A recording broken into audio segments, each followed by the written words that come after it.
Welcome guys, let's talk about a new ICO that I actually found. So before we talk about the new ICO we actually found, I'll be talking about if you've not discovered CoinMarketCap, it's a place you can keep track with the latest events that is happening in the blockchain. As you can see, some of the events that are happening you can follow them on Twitter to also get the latest events.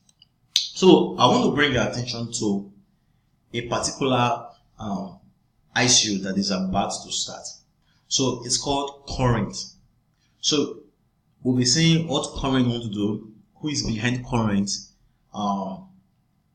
and how you can actually partake in the ICO, not only the ICO, and how you can actually benefit from this platform.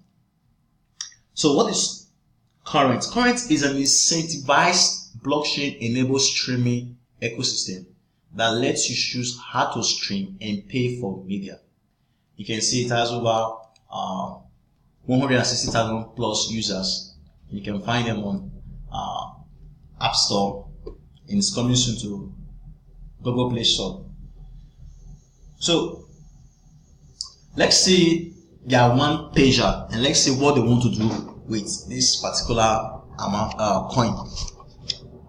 So you get paid to stream from networks like Spotify, YouTube, SoundCloud, and more in all-in-one personalized experience. What is Current? It is a digital token, CRNC, that uniquely rewards a person's time spent, data shared using the media streaming experience. This token can be used on a broad range of products, services, and then advertisings.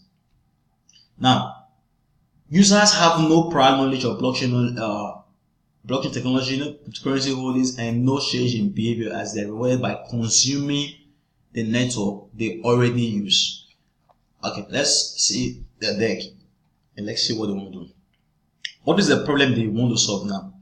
Okay, customers or consumers missing out on good content, and then those who are creating this content not getting rewarded. So when it comes to consumers talk about the issue of geography, then geography has to do with location, and then the network, and then the budget. There are certain times where you want to access certain type of content, but because you don't have the money, you will not be able to access such content. So basically what you want to be doing is, you've heard of Audible. So not everybody, you might say, okay, $10 to sign up for Audible. Not everybody really have such amount of money. That's one of the things you have to know. That there are people who, well, maybe in certain part of the country, $10 is not much. Well, I think I heard a story in the news that the average person in North Korea earns like $10 per month with hard labor and some of that stuff. So it's something you want to really consider.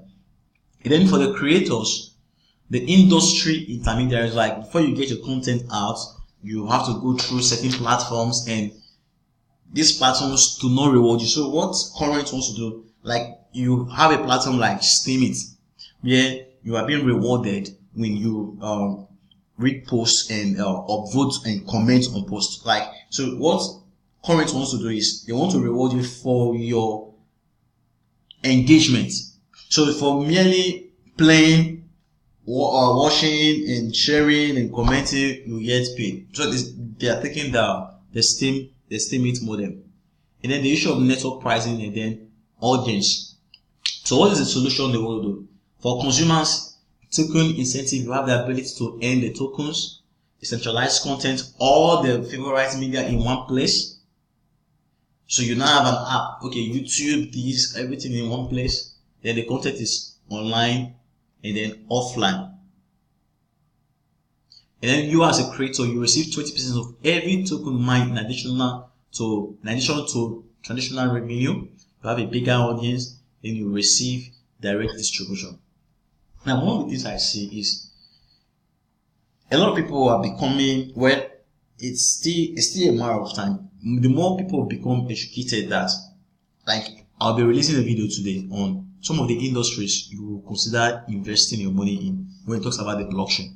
talking about some of the industries from the AR to IoT to machine learning to trading bots to zero knowledge proof stuff and the rest of it. So if these platforms like YouTube, Facebook reward people who are actually there, because these people are the product and they are the product also. So if these people reward these people, it will be a very, very, very good case. So why not a growing ubiquity of APIs combined with blockchain enable network effects that were previously impossible? So you want to bring in more and more platforms. API enable large scale aggregation of content and cross platform personalization based on the user's demonstrated interest in the blockchain. And this is the variety of products they are offering, variety of media. Users get rewarded, and then creators benefit. So who are the benefits of the benefactors of these stuff? The partner networks retain ad revenue in user data for content played within current conversion funnel for premium services. Why they can increase bottom line for the partner networks. Current will subsidize premium memberships to services. Then for the consumer, centralizes the best content and features for each network. You provides token reward incentives for both free and premium users. You know, one of the things, if people, you tell them that there is an incentive, people will want to be involved in such platforms like DeepTube, Flitso, Steam, and many other platforms. And then convenience, get rewarded for completing a daily habit, free or discounted premium subscriptions. Then you have a creator rewarded for their content on partner networks and within current and the rest of them. So what's the advantage? Offline, they have the advantage of free offline access. That is one of the things that will make them very, very, very good. AM or FM and internet radio, they have that advantage also. Audio books and podcasts, they have that advantage also. Robust video library, they have that advantage also. And like when they are comparing decentralized and the other stuff, then the traction, 18 minutes average user session length, over 160,000 users already. Then you talk about their referral program. Token say to claim your wallet campaign, it satisfies early user adoption with free tokens. And then viral share and referral program, by rewarding users with this token, we increase our viral coefficient, meaning you refer someone, you get rewarded. And then for the influencer and the network and PR, our previous media venture produces 120 million page views a month via an established influencer network that is still active. So they will be working with these influencers and the rest of them. And then this is the token distribution.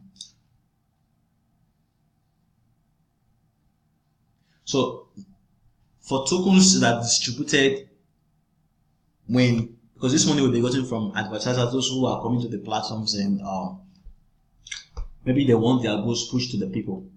So what will happen is, for the consumers, you'll be getting 55%.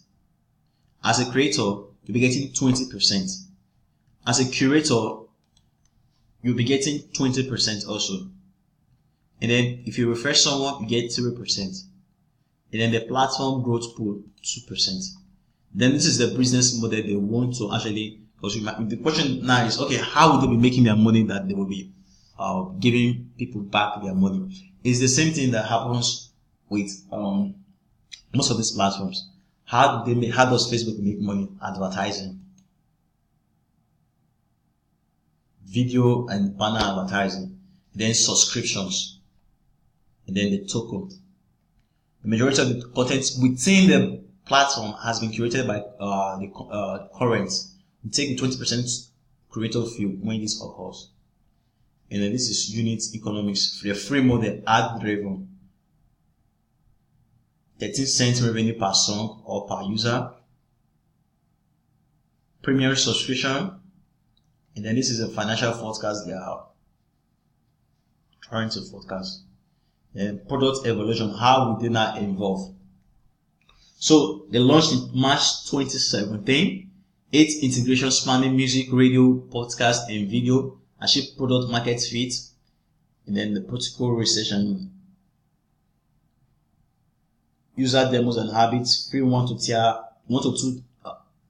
tier 1 to 2 market, cost conscious, 13 to 24 years. Those are the people. And then the phase 2, which is the second quarter of 2018, they will be integrating 2 to 3 audiobooks platform to start accepting the tokens for payment. And then blockchain, they will be including blockchain attribution. Then the people who will be using this stuff, when they integrate this stuff, will be those around 13 to 35. And then in the last quarter of the year, they will be integrating films and TV. Allows us to upload content within current through IPFS. So if you include IPFS, is the new way the web now will be working. Then decentralized media distribution, and then premium and free worldwide markets and the rest of them. So the stuff they are seeking to do is very, very, very big. From Facebook to Spotify to YouTube to Twitter to TV shows. So it's going to be very, very, very big. And then the right mix of players. Who are the investors? You have Mark Cuban. You know about Mark Cuban. Everybody knows about him. Then you have Gillian Bennis, co-founder of Bangkok. Marco Ferrer, owner of Merrick Ventures. Jim Gray, Charles Bennett, and a list of names. And then the CEO, the CEO, Dan Novas, Kieran Penesco, and the rest of them. They have varsity team. You have Indiana University, Cornell University, Harvard University, University of Chicago, University of California, Berkeley. Then you have the Massachusetts. one of the names that I find very, very, very difficult to pronounce is it Massachusetts? I just say MIT. So, so then these are the protocols. How do they be rewarded? Block reward, token reward, and some other stuff. Then the marketplace. So, how do I? Okay, this is the legal side of it. How do I now evaluate such a platform in my course? When I told you how do you evaluate a platform, I talk about the team. You can check the team up. I talk about the market, meaning the business model. In what way will this thing help other businesses? Is it one time? Is it repeated service? Is it kind of foundational infrastructure? You can use it to access this platform. Then I talk about the impact it has on consumers. Does it need people to keep it growing, like YouTube and the rest of them? And will people need those services, maybe in terms of making money or some other stuff? So you want to check those stuff. Then you want to check if it is the right time. And then I told you want to check the issues of legal compliance and your last stuff. So you want to check this stuff. You want to check communication. Does a team, do they have very good communication? Do they have support? Is the community supporting them and the other stuff? So you want to check all these platforms. So if we apply all these stuffs that I've taught you in my course on how to evaluate an ICO, you should be able to come to a reasonable conclusion if this or any other platform is worth your money.